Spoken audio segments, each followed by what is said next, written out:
17 colleges, over 100-degree programs in Marawi campus alone, 7 autonomous campuses in strategic locations in Mindanao, 1 MSU.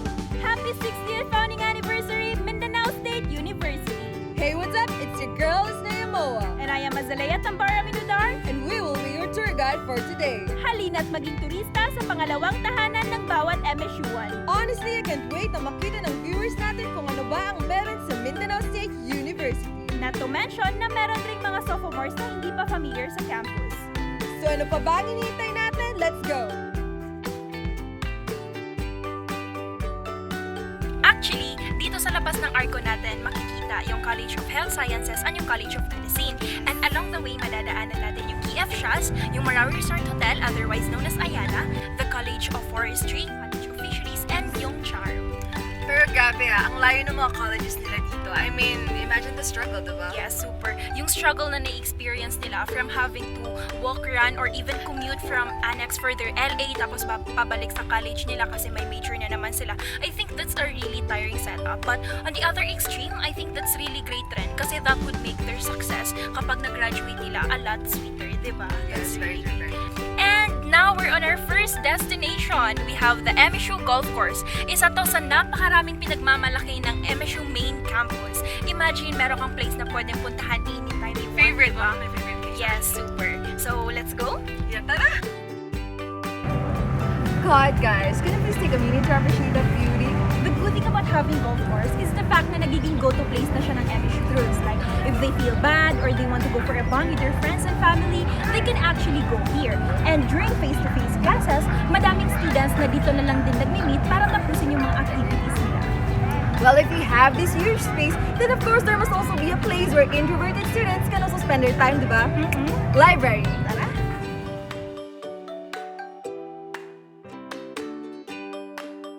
Now tell me, as someone na madalang talaga mapunta dito kasi ng layo ng department ko, what is with the university library na dalawang floors pa talaga siya? Well, if you're looking for some foreign books, you can actually visit the American Corner. Sa second floor naman, we have the reading area, the prayer room, an e-library, among others. And another good thing about the university library is may free Wi-Fi dito. So if you're thinking about studying here and you want to look up something on the internet, you can actually use the free Wi-Fi. Oh, and another thing, hindi lang yung library nito ang university library kasi in every colleges may mga unit library din sila. Yes. And since na-mention mo nga na may free wifi itong library to, baka mapapalagi din naman ako. But wait, how about the books? Like if I wanted to read something, hindi ba ako mahihirapan maghanap nun? Well, the university library got your back. Actually, dito sa library, meron din silang server na tinatawag na OPAC. Yun actually yung ginagamit nila para pag may hahanapin kang libro, hindi ka na mahirapang isa-isahin yung mga libro dito. How about if I wanted to take it home? You can just use your borrower's card. And yung borrower's card na yun, hindi mo lang yung magagamit dito sa university library, but also sa unit library ng college ninyo. So sa mga future MSU ones dyan, if you're thinking about getting borrower's card, you can just get it here in the university library.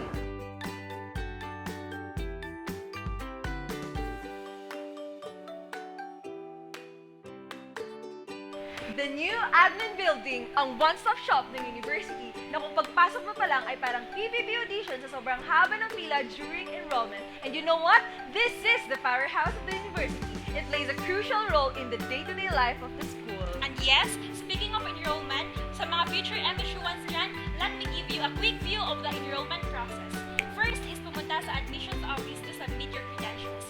Second, pumunta sa department of your choice for the pre-admission. And then third, balik ulit kayo sa admissions office for the approval of your pre-screened documents. And then fourth, pumunta ulit kayo sa department of your choice to secure your EBM. After that, punta na kayo ng registrar to print your COR, and then sa ICTC to work on your ID, and then sada, welcome to Mindanao State University. Well, it takes seconds to explain the process, but it takes days and weeks to finish your enrollment. Pero that's the thing, kasi sa enrollment pa lang, sinusubukan na yung pagiging MSU1 mo. Here we have the Scholarship Center. This is actually where students raise their concerns kapag gusto nilang mag-apply or mag-update ng scholarship. Anyways, we also have the DSA or the Division of Student Affairs. Ito yung channel of communication ng student body, faculty, admin, or staffs. And now we are at the Office of the Vice Chancellor for Academic Affairs. If you have any academic concerns, such as but not limited to graduating students na may remaining units, you can actually visit this office. Also, we have here the Office of the President. accounting, budget, cashier, legal, board of regents, and such. If powerhouse and admin, these administrative offices are the ones behind the continuing improvements and success of MSU. Another good thing about being an MSU1 is the fact that we enjoy the luxury of engaging in extracurricular activities. Others think na puro ACADS lang daw ang MSU, but the truth is, MSU recognizes the presence of organizations and holds various events to aid in the quest of students in widening their horizon. After all, maintaining the balance is very essential. As you can see at my back, we have here the ARCSO. ARCSO is actually the umbrella or head organization of all the organizations in MSU, including SOLS, HP, SS, SCG, PIA, among others. They are in charge in the regulation of these student bodies. Yes, you're right. There are actually organizations that students can join to. Hindi lang academics alone, but the university also promote artistic, literary, and cultural goals for us students. Meron tayo dyan, rostrum club, nandiyan yung mga debaters natin. Meron din tayong IQC, the Integrated Quizzers Club. Meron din tayong Sultans, and that's for the athletes. And then meron sa arts, na kung saan mamomold natin yung cultural interest ng mga students where they can join sa OKIRS, sa mga singing kambayoka, and also we have the JPN organization or the Junior Philippine Institute of Accountants, the organization where we came from.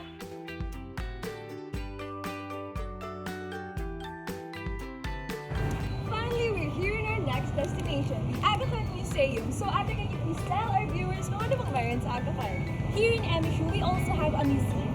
MSU is a university that strives to be culturally rooted. MSU appreciates the diversity of cultures, and to promote such diversity, it is very important to have a place where people can get to know more about their culture. Hindi lang mga lumang kagamitan yung makikita mo sa loob, but also artworks that may remind us of the richness of our culture. And speaking of diversity, we also have a place for unity, and that leads us to our next destination. Welcome to Annex, where students from different colleges converge under one roof. Dito ang daming type of students ang makikita natin. Oh, ito, the TVAs. Ito yung mga freshmen na nagtatanong kung, Ate Kuya, asan ba yung room ng TVA? When in fact, i-announce na naman yun. Oops! Meron din tayong flasher. Ito yung mga students na inakala mo Olympian sa pagmamadali tumakbo para sa next subject nila. And lastly, we have the crammers, which I think other students can relate to. Ito yung mga due today type of students.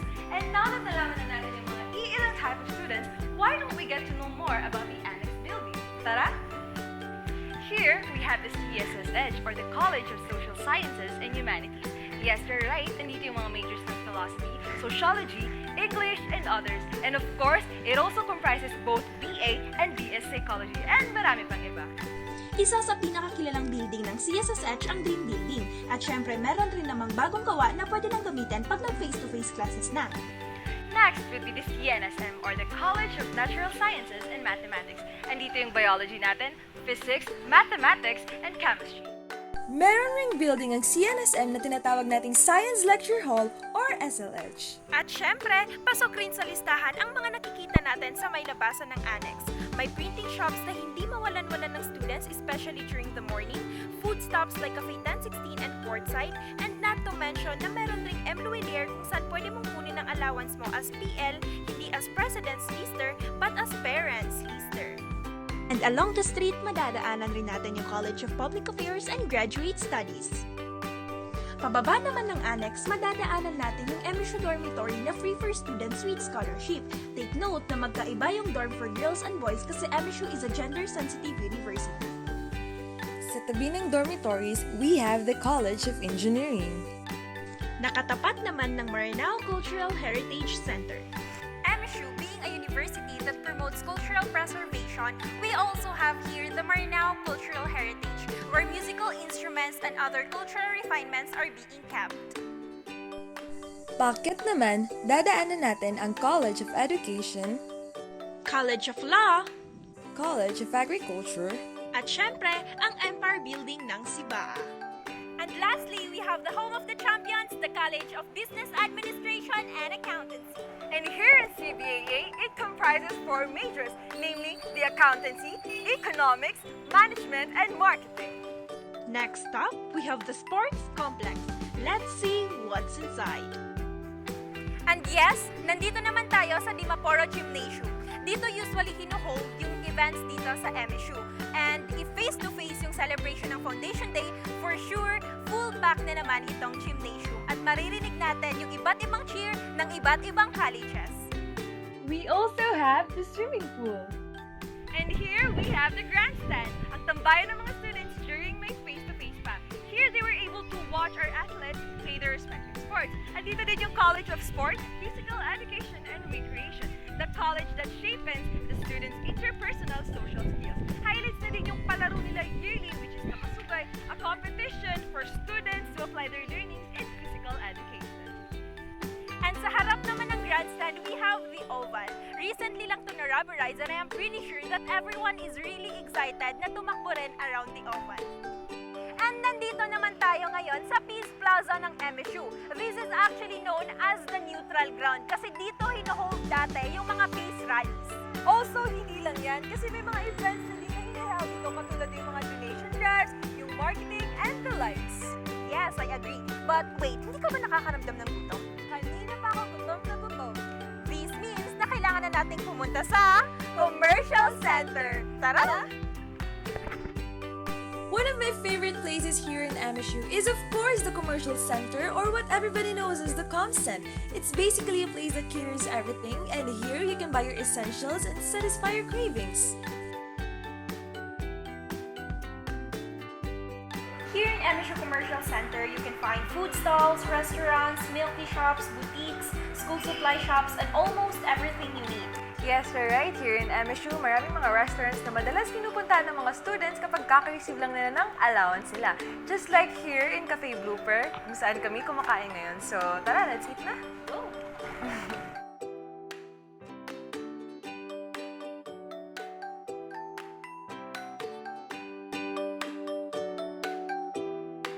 Meron rin namang sakto lang yung price. We have Friendster's Burger House, pero mas kilala sila as Zinger. Yay, I'm excited!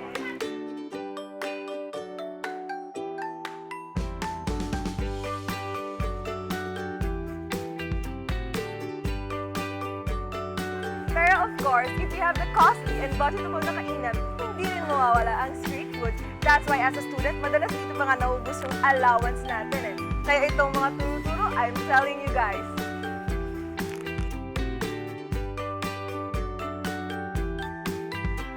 And syempre, meron din namang mga kainan na tsak pasok sa budget ng mga MSU ones na paubos ng allowance. We have the all-time go-to place ng mga MSU ones pag lunchtime. We have the Mishkas. Ito actually yung isa sa pinakamatagal ng tindahan dito sa MSU. Ate, pabili ako nito. Ngayon, nandito naman tayo sa Tui Talks, ang tinaguriang SM ng MSU. Not supermarket, but sakto lang na market.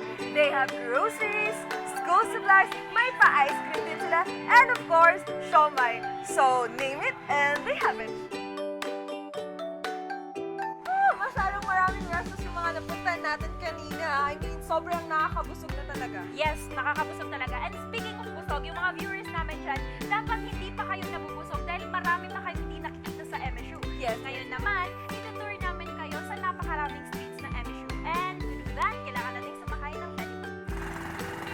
Itong sinasakyan namin ngayon, ang all-time favorite ng mga MSU ones. Ito yung tinatawag nilang pedicab. At itong sinasakyan namin ngayon ng pedicab, yung pinaka-old na talaga ng pedicab. Actually, may mga rakad na kasi ngayon at saka may mga payong-payong na. Pero of course, hindi pa rin natin ito ipagpapalit kasi ito yung nakasanayan ng mga MSU ones. Yes, old but gold. Yes.